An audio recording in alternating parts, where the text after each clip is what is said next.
Very good morning and बहुत बहुत स्वागत है आपका आज की ताजा खबर में।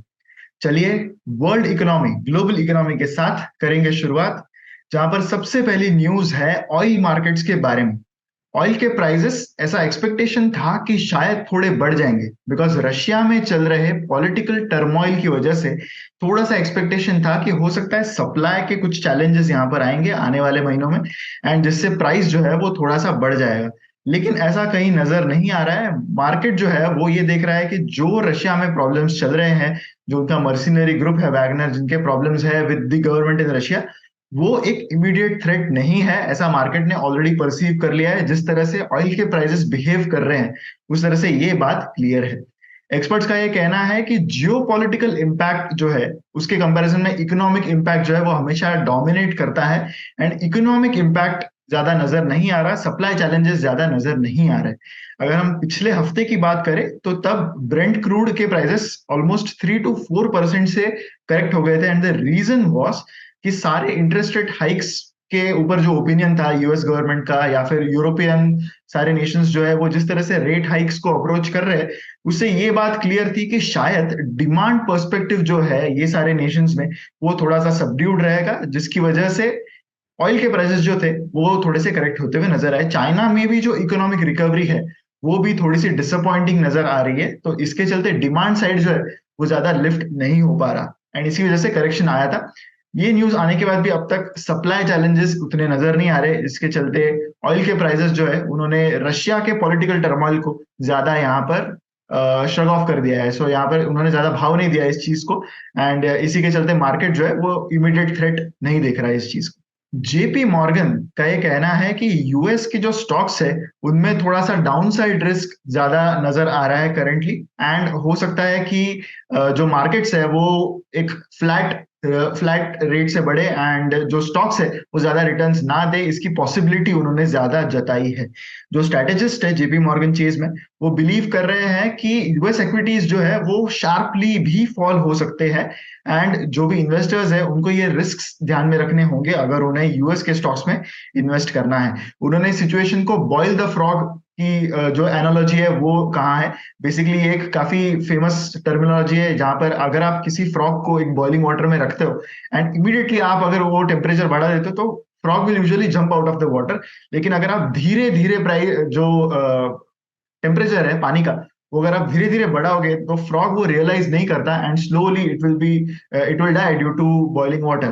तो वही एनालॉजी उन्होंने यहाँ पर यूज की है बाय सेइंग कि करंटली जो इफेक्ट इन्फ्लेशन का हो रहा है on all the companies in the US, वो एक बॉयल द फ्रॉग एनालॉजी से हो सकता है कि धीरे धीरे ये जो कॉस्ट है of having a higher inflation, of having more borrowing rates, वो धीरे धीरे शायद हो सकता है कि इकोनॉमी को थोड़ी सी किल करेगी, यूएस स्टॉक्स को थोड़ी सी किल करेगी।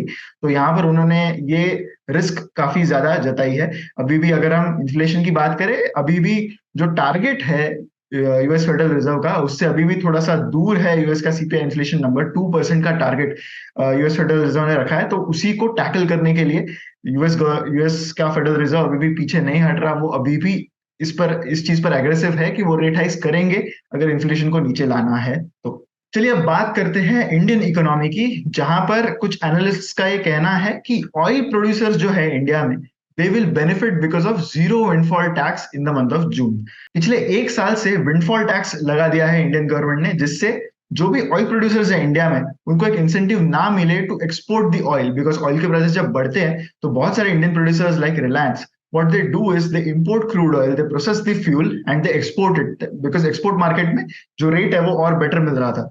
तो उसी को डिसइंसेंटिवाइज करने के लिए यहाँ पर गवर्नमेंट ने क्या किया कि विंडफॉल टैक्स लगा दिया। हालांकि विंडफॉल टैक्स उन्होंने धीरे धीरे जो है वो कम करते गए, एंड रिसेंटली उन्होंने विंडफॉल टैक्स जीरो कर दिया है। तो जो लास्ट विंडफॉल टैक्स था on production of crude oil, वो लगभग 4,100 रुपीज था पर टन, जिसको जीरो कर दिया है। इसकी वजह से एक जो हिंड्रेंस था सारे ऑयल प्रोड्यूसिंग कंपनीज के बैलेंस शीट पर, उनके फाइनेंशियल्स पर, वो कम होगा यहाँ पर, ये क्लियरली नजर आ रहा है। अगर हम क्रूड ऑयल की बात करें तो मई के मंथ में क्रूड ऑयल की जो बास्केट है उसका प्राइस अराउंड $75 पर बैरल था, जबकि अप्रैल में ये अराउंड $84 पर बैरल था। अगर हम एक साल पहले की बात करें तो इसी क्रूड के जो क्रूड की जो बास्केट है उसकी प्राइस लगभग $109 पर बैरल थी। तो उस पॉइंट पर विंडफॉल टैक्स लाना एक इंपॉर्टेंट चीज गवर्नमेंट को यहाँ पर करनी थी। गवर्नमेंट ने हमेशा से बताया कि अगर क्रूड की प्राइसेस $80 पर बैरल से नीचे जाते हैं तो विंडफॉल टैक्स पर फिर सोचेंगे, विंडफॉल टैक्स को निकालने की सोचेंगे। एंड वही चीज उन्होंने यहाँ पर की है। अभी करंटली हम $80 के नीचे प्राइसेस देख रहे हैं, तो करंटली उन्होंने सारे विंडफॉल टैक्सेस जो है वो हटा दिए हैं। विंडफॉल टैक्स की वजह से पिछले साल कुछ कंपनीज लाइक ओएनजीसी या फिर ऑयल इंडिया लिमिटेड, इनके फाइनेंशियल्स पर काफी ज्यादा स्ट्रेन पहुंचा था। एंड हो सकता है कि उनको इस विंडफॉल टैक्स हटाने की वजह से थोड़ी सी रिलीफ इस Q1 के रिजल्ट्स में नजर आएगी। क्रिसिल का ये कहना है कि हर 5 में से एक एमएसएमई यानी medium small and micro scale enterprise जो होते हैं, they will see a stretch in their working capital days. इसका मतलब ये है कि वर्किंग कैपिटल यानी आपके डेटर्स, आपकी इन्वेंट्री, इसको मैनेज करने के लिए जो पैसा अटक जाता है किसी भी कंपनी का, उसमें उसकी वजह से जो स्ट्रेस आ रहा है जो छोटे एंटरप्राइजेस है उसमें, तो वो हर 5 में से एक कंपनी में ज्यादा दिखाई देगा, ऐसा क्रिसिल का यहाँ पर कहना है।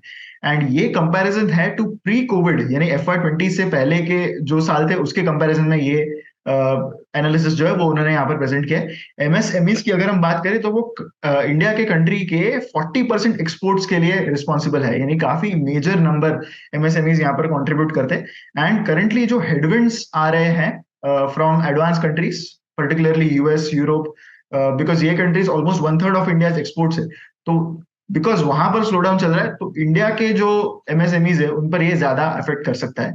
बेसिकली ये होता ऐसे है कि जो भी एमएसएमईज, फॉर एग्जांपल अगर कोई कंपनी यूएस को एक्सपोर्ट कर रही है, तो बिकॉज वहां पर चल रहे रिसेशन की वजह से वो अपनी पेमेंट्स ऑन टाइम नहीं कर पा रहे, जिसकी वजह से पैसा इंडियन कंपनीज का अटक रहा है। तो इसके चलते जो छोटे कंपनीज है वो ज्यादा अफेक्टेड रहते हैं। अगर हम बात करें कौन से सेगमेंट्स की, उन्होंने यहाँ पर मेनली बात की है जहां पर स्लो डाउन थोड़ा सा ज्यादा हो सकता है, तो उन्होंने कहा है कि dyes and pigments, gems and jewelleries, ये सारे सेगमेंट्स में वर्किंग कैपिटल जो है वो थोड़ा सा स्ट्रेच होगा, ऐसा उनका कहना है। According to CRISIL report, MSME sector में जो डेट रिक्वायरमेंट्स होती है उसमें से लगभग 70% वर्किंग कैपिटल को ही फाइनेंस करने के लिए यूज होती है। तो ये काफी इंपॉर्टेंट पोर्शन ऑफ डेट जो है वो वर्किंग कैपिटल फाइनेंसिंग में ही जा रहा है। एंड अगर वर्किंग कैपिटल की सिचुएशन थोड़ी सी खराब होती है तो ये एमएसएमई के लिए थोड़ा सा प्रॉब्लम हो सकता है।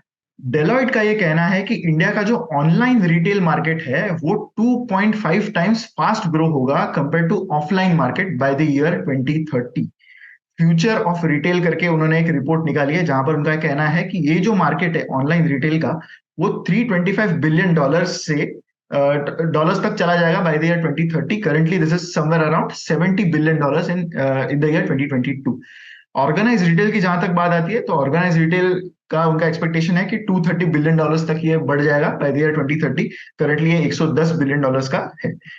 जो चीजें कंट्रीब्यूट करेंगी कि क्यों ऑनलाइन रिटेल इतना बढ़ेगा, तो उसका रीजन उन्होंने बताया कि जो ईज अभी करंटली हम महसूस कर रहे हैं in ordering and returning any order that we do through an online transaction, वो काफी बढ़ते जा रहा है।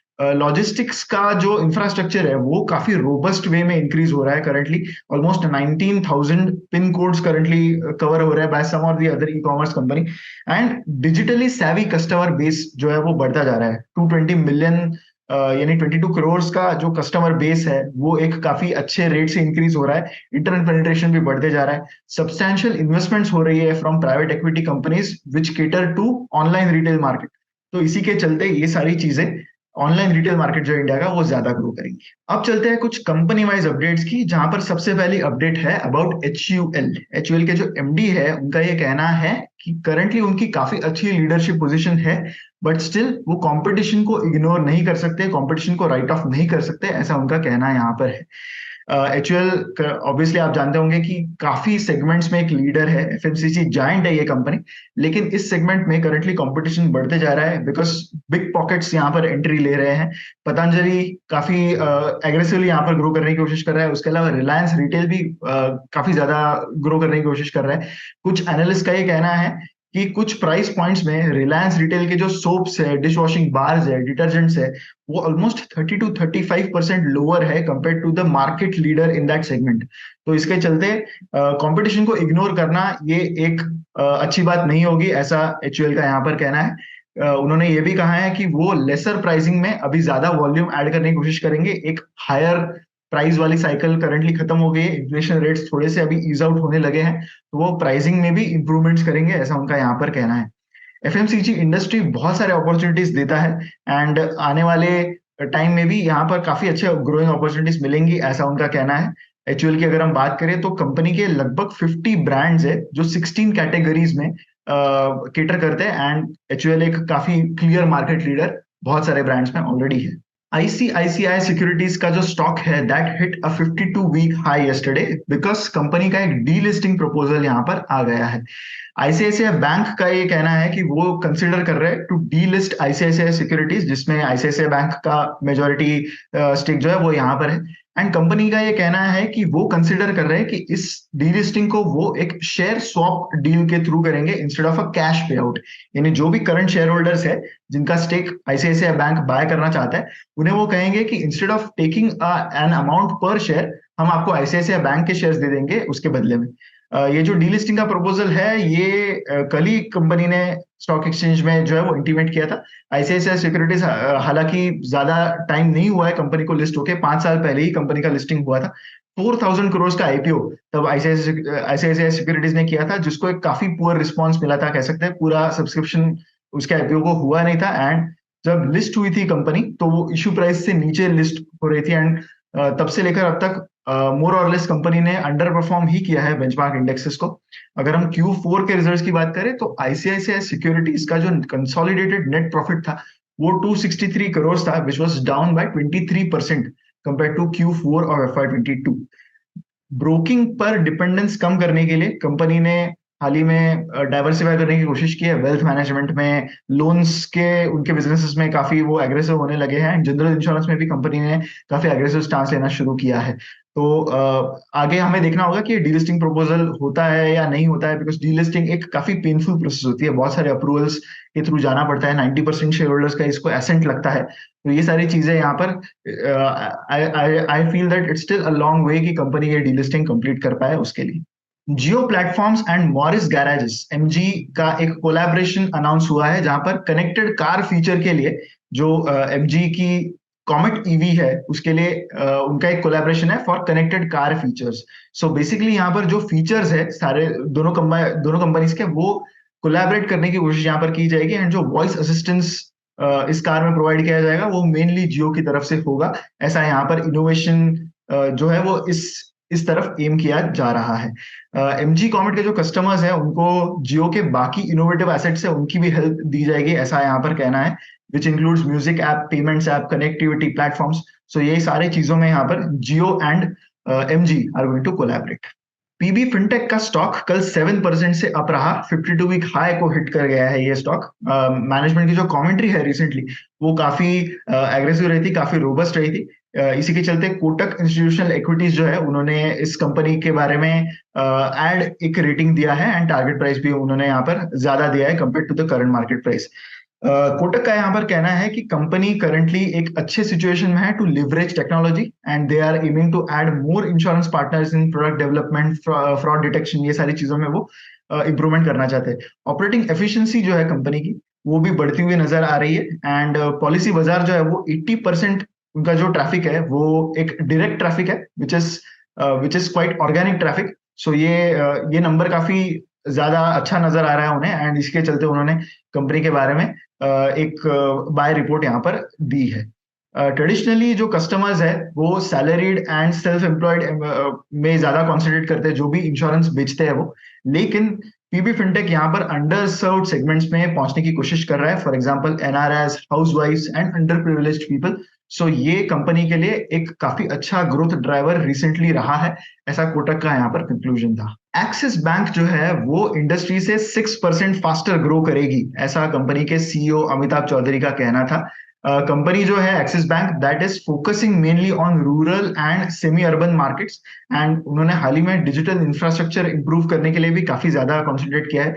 सिटी बैंक के रिटेल बिजनेस को उन्होंने लास्ट ईयर एक्वायर किया, सो इन एसेट्स पे वो बिल्ड करने की भी कोशिश कर रही है।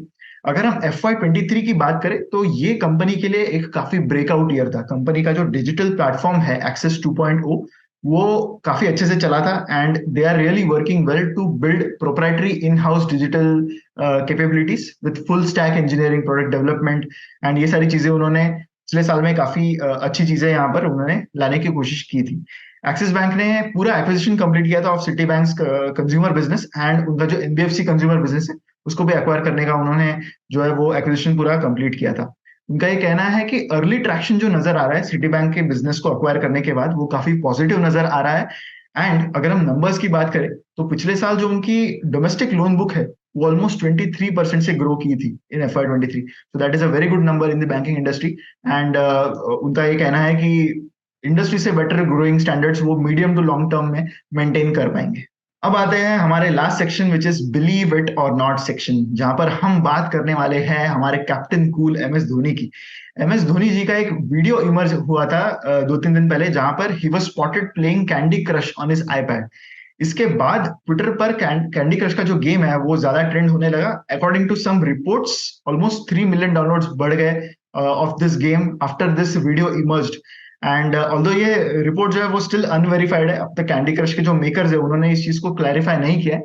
लेकिन इस इंसिडेंट के बाद मैं आपको एक और इंसिडेंट पे ले जाना चाहता हूँ जो 2 साल पहले हुआ था, जब यूएफा यूरोज हो रहे थे, जहां पर क्रिस्टियानो रोनाल्डो ने कोको कोला के जो बॉटल्स थे उनको नीचे लिया था and endorse in some way endorse किया था कि आप पानी पीजिए instead of drinking Coca Cola.